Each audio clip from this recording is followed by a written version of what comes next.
মির্জা ফখরুল ইসলাম আলমগীরের মতো একজন বলিষ্ঠ নেতৃত্ব দানকারী নেতা, যার রাজনীতিতে কোনো কলঙ্ক নাই, যিনি ছাত্র জীবন থেকে দেশের মানুষের সেবা করার জন্য ছাত্র রাজনীতি শুরু করেছেন, শিক্ষকতা করেছেন, একজন মন্ত্রীর ব্যক্তিগত সচিব হিসেবে দায়িত্ব পালন করেছেন, শেষ তক বাংলাদেশের জিয়ার আদর্শের প্রতি সম্মান জানিয়ে উনি বাংলাদেশ সরকারের মন্ত্রিত্ব পেয়েছিলেন দেশনেত্রী বেগম খালেদা জিয়ার আমলে। সেই নেতা আজকে বাংলাদেশের বৃহত্তম একটি রাজনৈতিক দল জাতীয়তাবাদী দলের সংগ্রামী মহাসচিব। কতবার কত সময় এই লোকটিকে অপমান করা হয়েছে। মির্জা আব্বাস, রাজশাহচন্দ্র রায়, ডক্টর মোশাররফ হোসেন, ডক্টর মঈন খান, নজরুল ইসলাম খান, সেলিমা রহমান, যারাই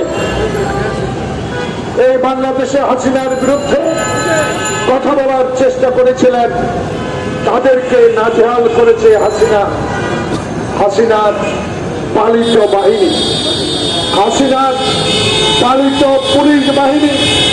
বিনা কারণে, বিনা ওয়ারেন্টে, বিনা মামলায় ঘর থেকে গ্রেফতার করেছিলেন। আজকে যারা ওই সকল কাজের প্রথমটা ছিলেন, যারা ওই সকল অগণতান্ত্রিক কাজ করেছিলেন, ডক্টর প্রফেসর মোহাম্মদ ইউনূস আপনার মতো একজন গুণীজন ব্যক্তির আমলেও এখনো তারা আপনার চারিপাশে আপনার সরকারে বসে আছে, যারা আপনাকে অস্থিতিশীল করে তোলার বিনম্র প্রচেষ্টা চালিয়ে যাচ্ছেন। তারই মধ্যে আজকে মফিজুর রহমান লিটনের দেওয়া 3টি নাম।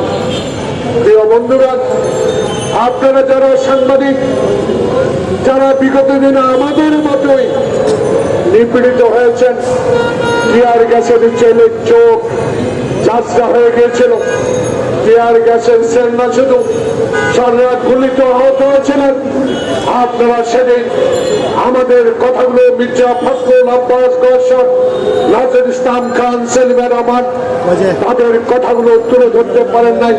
তখন আপনাদের মিডিয়াগুলো নিয়ন্ত্রণ করত ডিজিডিয়া বা এনএসআই, তারা যা লিখে দিতেন সেটাই আপনাদেরকে প্রকাশ করতে বাধ্য হতেন। এখন মুক্ত আকাশ, এখন মুক্ত বাতাস, এখন রাজপথ আপনাদের জন্য, এখন রাজপথে কথা বলার জন্য, গণতান্ত্রিক অধিকারের কথা বলার জন্য আমরা আজকে স্বাধীন।